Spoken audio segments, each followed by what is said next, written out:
everyone, welcome back to the Makisode YouTube channel. How are you today? The month of March just started, and we thought to start this March on this beautiful traditional note. All right, so right here, what we have is the traditional Yoruba Agbada, albeit the modern day Agbada style. All right, so you have this extended sleeve down there. You have the free dress. Yeah, it's a free dress. Could be crafted short, could be crafted really long all the way to the ankle. Can be worn by both genders, can be worn by females, can be worn by males, depending on how you style it. Even kids can wear this. All right, so I'm going to walk us through through how we did this. Yeah, but before I do that, are you new to our channel? You should totally go subscribe. Yeah, subscribe. Every week we bring you brand new videos. It could be an inspiration of all the wonders of crochet, yeah, or we could be bringing you how we made one of our bespoke pieces like this one, like this traditional attire that you could wear as a wedding guest to a Yoruba wedding. All right, or we could also bring you a video where we demystify what one celebrity or another wore. All right, so that's about it. We have our galleries on Instagram, our wedding galleries. You can find that on at Makisode weddings. And then for other apparel like corporates, casuals, accessories, and the rest, you find those on Makisode models, at Makisode models. All right, so do well to follow, do well to subscribe, do well to like, do well to leave a nice comment, and share our posts, our videos. Yeah, would love that very much. All right, so back to this. How did we work this? In 4 main parts. We did the front panel, or for the most part the back panel first. I like to start with the back panel, yeah, on most of my projects. So the back panel first, right, the front panel, then this embroidery part, and then this flaps. All right, so what did we do? The front panels, like I said, what you really need is to measure the widest part of the individual's body and then add a few inches, just like you'll be working a bubu, or you'll be working a kaftan, or you'll be working any free dress, you know, a maternity type dress. All right, so this one comes to about a total of about 44. Yeah, so that's about 5 inches yeah, added to what the owner or original what the owner's widest part measures. Okay, we work this in fine yarn, yeah, right, using the Houndstooth stitch. That's how we worked the panels. Okay, so let me start with the back panel. So this is it essentially. Yeah, you chain whatever number of chains it will take to do half of the body. Let's say like we said earlier on, that measurement was 44, right? So 44, half of that would be 21-ish, or 22. Yes, half of that would be 22. All right, so you chain whatever number of chains you would require to get a 22 measurement, which will be from this point to this point, right? And then work your Houndstooth stitches. It has to be even number of stitches, because you're going to be working the single crochet stitch, then the double crochet stitch, and you keep repeating that until the end. If you don't know how to work that, there's a video up on our channel on how you can work that. Just check out our tips and tricks folder. You'll find that there. So you work this for as long as you want it. If you're looking for an ankle length dress, it means you're going to be working all the way up. Now when you get up there, you're going to be required to leave about 2 inches, right, for the embroidered part. Okay, so you leave about 2 inches. Divide the panel into 3 parts, right? This is for the neckline. See that part there? That's the neckline, and this is the shoulder part. So this shoulder part, you continue working upward. So you walk upward all the way to the end. You see that? Just this way. So 2 inches, you walk up the rectangle up to where you have 2 inches left, and then at that point you now divide the panel into 3. The one in the middle, definitely your neckline, and then this part here are the shoulders. All right, that part you continue to walk up for the 2 inches, and then you stop. For the front panel, I would be recommending that before you start your front panel, you would have worked out your embroidery part. That's what I'm going to call this now.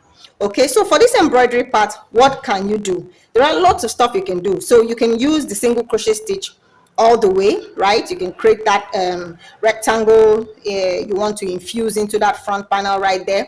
You can create that rectangle, you know, using the single crochet stitch, or you can create a motif of whatever style. You can create a motif that starts out hexagonal and ends up square or ends up rectangle. All that is left to you. Now you can do anything you want to do. You could still create that your single crochet stitched rectangle, and then use the surface stitching to draw whatever it is you want to draw up on it.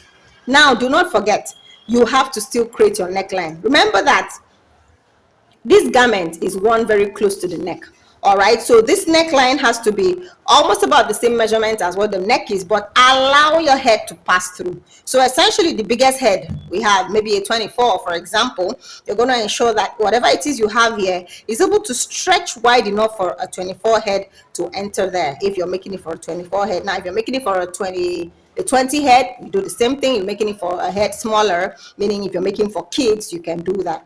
So once you have created this, you now know how many inches, right, that takes off.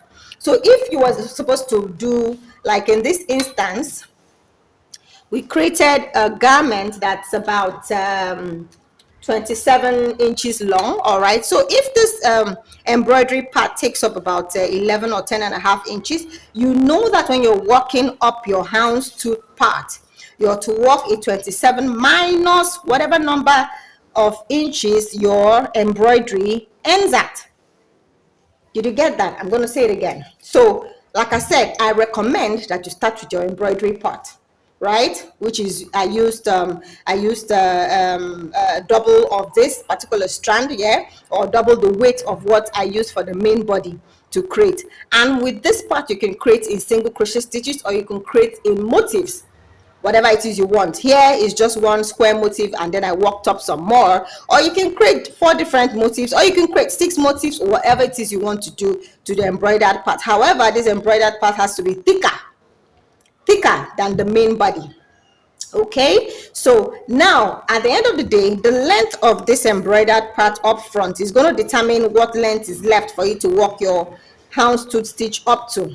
I chose houndstooth stitch. You can choose any stitch you want. You can use a single crochet stitch. You can use whatever type of stitch that you want, so long as it gives you what it is you're looking to get. I wanted this very beautiful textured and you know, beautiful pattern, so that's why I went this route. Okay, so if I was to make I was supposed to make a 27-inch long dress, right, and then my embroidery takes up about 11.5. I'm left with 27 minus 11.5. That should be about 15.5. All right, so it means that the rest of this body I'm going to be working up just 15.5. Let's see if that's what we got. See right there, 15.5. That's what we have. All right, so that's what I needed to work. So you work up your 15.5, and then work up the remaining part of the, like I said, you're going to divide it into 3, same way you did for the back. So you work up the shoulders, yeah, work up the shoulders for the remaining number of rows that you did at the back. This is the way to keep it even, right? So that's about it. Now after you've worked that, you now place the embroidery that you worked in there and sew. You're going to be sewing that all around, right? Now what I did for this embroidery part is I worked up the back embroidery separately from the front embroidery, and then I joined everything together as I was joining the shoulders. All right, so for this back, 2-inch length of single crochet stitches is what got me up here. Then the last row, of course, I'm going to work that without completing it, so that the neck can fall in there nicely. Yeah, so that's what happened at the back. And then for the front, because we need that dip, right, the dip to hug the neck nicely. After the square, this is the square, right? And I worked up single crochet stitches. I kept decreasing until I got to the number of stitches that I had at the back, so that it will be even. Yeah, so front panel done, back panel done. You could surface stitch before you complete the rest of the dress, or you could wait until the end to surface stitch. So now front panel is done, back panel is done. first port of call was that we edged the sides of both panels. All right, edge the sides of both panels. So edge the side of panel, the front panel, and then edge the side of the back panel, so that at the point when we're joining, yeah, we'll join inclusive of that extra row. All right, so after edging, yeah, create the panels first, edge the sides of both panels, yeah, the left and right panels, and then join at the shoulders. So that enables you join all the way from the embroidered part to the soft shoulder part, so that you could also involve this last row, which was the edging of both sides of the panel. Same thing for this other side. See that? That's it right there. Okay, now once that is done, where you can now join the sides of the dress. You join the sides of the dress by sewing, yeah, by sewing. Here what we did was that we sewed into the back loops only, so that this other loops can show and give it that zip-like feel, or that zip-like look, if you can see that. So sew into the back loops only all the way to the end, right? This is the end of this dress. This dress could be longer if you want it to be longer, right? So what we did was that we didn't sew it all the way to the end. We gave room, just a little, you know, nice call it a slit, yeah. Then when that was done, we now concentrated on edging. Now for the edging, we did 2 rows of single crochet stitches and chains. So single crochet stitch, chain, single crochet stitch, chain, single crochet stitch, yeah, chains right there. About 3 chains was what we used in separating the single crochet stitches, so that it gives you this wavy look. We did 2 rows of that so that it will be conspicuous. This is the front part, you know, 2 rows each to give it that conspicuous, just to make it a little bit conspicuous. Yep. Edge the lower part. Now edge the necklines using single crochet stitches in the same yarn weight as the embroidery, right? That's that next part, or what we did. And then to you know, style this up nicely and put in that final oomph that makes that gives it the full Agbada look, is that we added these flaps. How did we work the flaps? Very simple.